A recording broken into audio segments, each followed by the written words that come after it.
Hi guys, welcome back to In Case of Econ Struggles. Welcome to another macro struggle. Today I want to talk about the difference between two budget constraints that we see a lot in these macro models. The first is intertemporal budget constraint and then a flow budget constraint.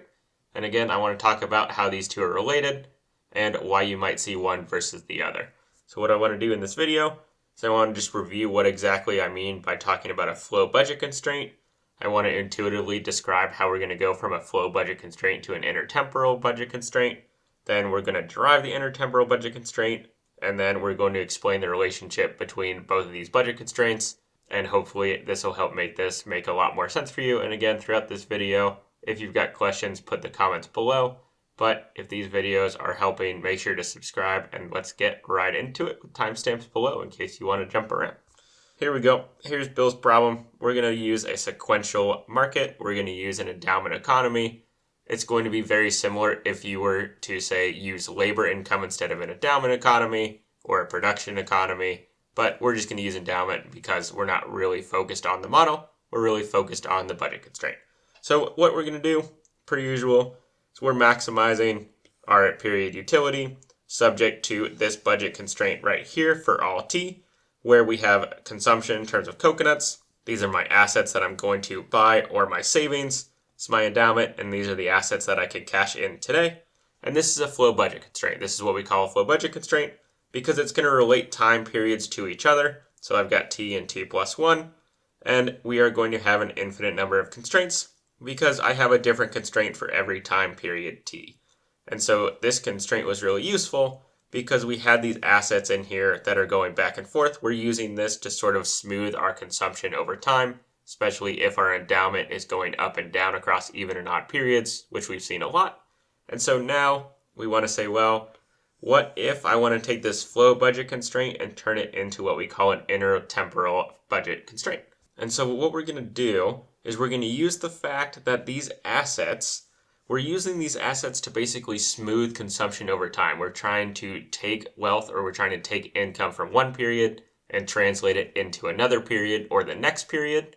Because again, if we're talking about sequential, the only asset I can have is an asset for tomorrow.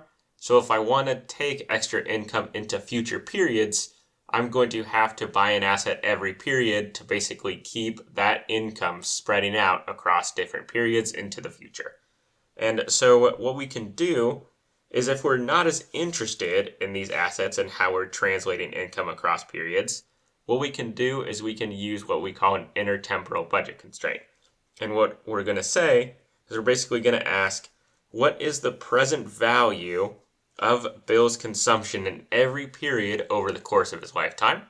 And you can think of it sort of like spending, because that's how much Bill is going to spend over the course of his lifetime. And again, we're using present value just to make sure that we can compare apples to apples, because consumption in period 100 is different. It's not valued the same as consumption today, because consumption in period 100 is 100 periods from now.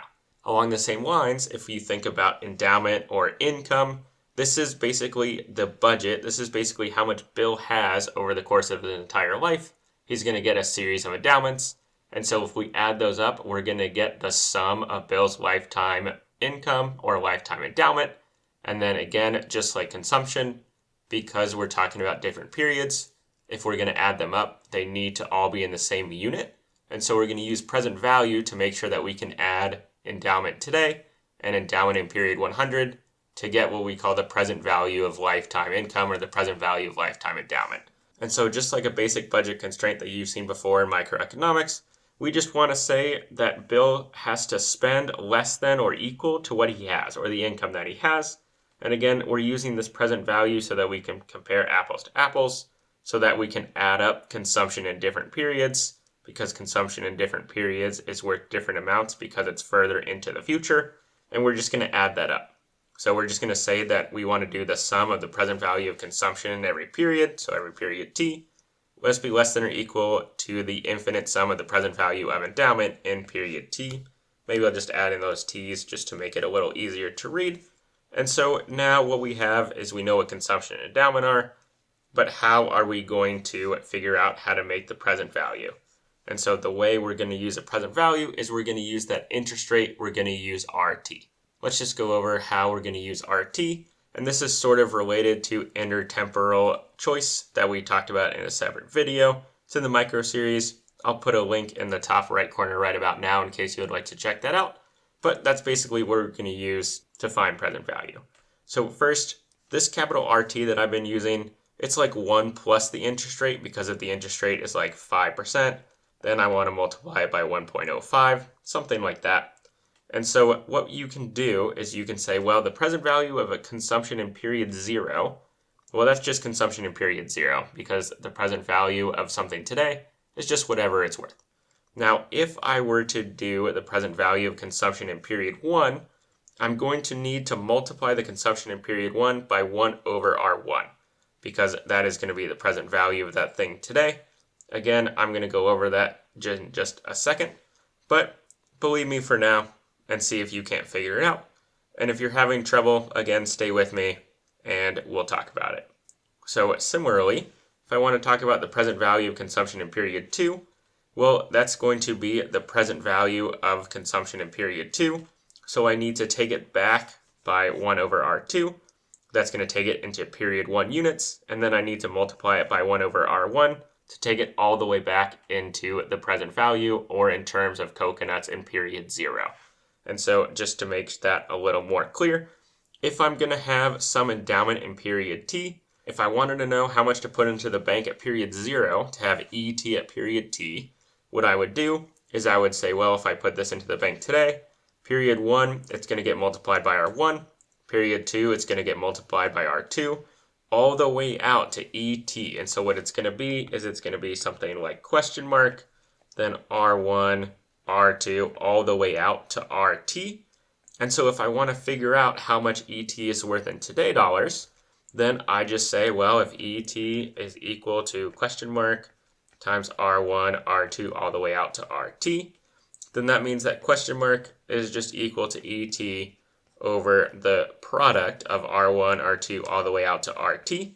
And what I can use is I can use this symbol, and the symbol that we use for product is just going to be sort of like this upside down capital pi thing, and it's just going to be 1 over RS, and I'll say that S goes from 0 to T times ET, and that's exactly how I take this ET into present value. So just using that example, the present value of CT is just going to be equal to the product of 1 over the R's times CT, which is this guy right here.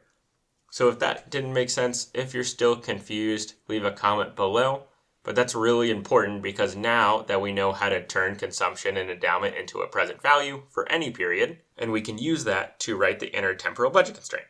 So now if I go down and we replace these question marks with what we just did, we're going to get this equation right here, where again, we're just saying this is the sum of the present value of lifetime consumption. This is the present value of lifetime endowment. And whatever Bill spends over the course of his life must be less than or equal to what Bill has, or Bill's budget over the course of his life. And now some professors, they don't like to write this whole product thing for present value. Instead, they do these little 3 bars T.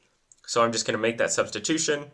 And now I will get to the intertemporal budget constraint, which is right here. But again, we haven't changed anything. We haven't added or subtracted. We've taken out the assets because assets are not wealth. Assets don't add or subtract from your budget. The only use of assets is to take income in one period and spread it into future periods. And so no matter how you're spreading it out, on balance at the very end of your life, you better have spent less than or equal to your income. And so that's why we don't have assets in this intertemporal budget constraint. That's why your intertemporal budget constraint looks like this guy right here. So just to review, for the intertemporal budget constraint, it's the sum of present value of consumption less than or equal to the sum of the present value of income. Endowment here could be labor production. And again, there's no assets in the intertemporal budget constraint because assets aren't wealth. They're just used to transfer income across periods. But in the flow budget constraint, the assets are going to pop up because that's actually how we're transitioning wealth from one period to the other. Whereas intertemporal, we're looking at the lifetime as a whole. So one key takeaway that you can think about is intertemporal is looking at the lifetime as a whole, And a flow budget constraint is looking period by period. And so we talked about the intuition. Intertemporal budget constraint. What's nice is you only have one constraint versus the infinite number of constraints that you have if you have an infinite lifetime problem. Now we're going to say ignores assets because, again, assets are not useful when you're looking over the course of a lifetime because we generally don't allow you to go into debt. And in the flow budget constraint, we're going to include assets because we are really curious about how we go from one period to the next. If you still have questions, please put that in the comments below. But again, if this video or these videos in general are really helping you out, please like this video, please leave a comment, please subscribe. We'll see you next time for another case of Econ struggles.